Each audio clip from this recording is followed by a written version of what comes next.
બનાસકાંઠાના ધાનેરા ખાતે 21 જૂનના રોજ 12મા આંતરરાષ્ટ્રીય યોગ દિવસની ઉજવણી કરવામાં આવી હતી।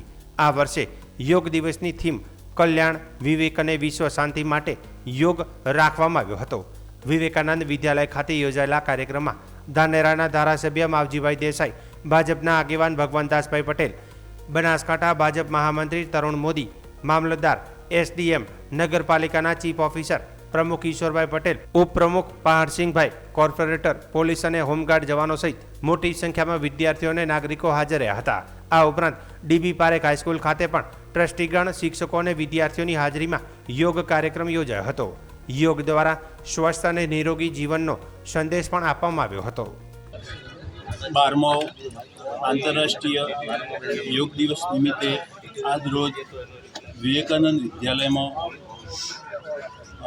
તાલુકાનો અને શહેરનો બંને કાર્યક્રમ શાળામાં રાખેલ હતો। જે નિમિત્તે શહેરમાંથી આદરણીય ધારાસભ્ય શ્રી માવજીભાઈ, આદરણીય ભગવાનભાઈ સાહેબ, એસડીએમ સાહેબ અને સર્વ અધિકારી પદાધિકારીગણ અને શહેરમાંથી મોટી સંખ્યામાં ગ્રામજનો અને સ્કૂલમાંથી બાળકો, શાળાનો સ્ટાફ એ ઉપસ્થિત રહી અને આજનો યોગનો કાર્યક્રમ ભવ્યથી અતિ ભવ્ય કરેલ છે।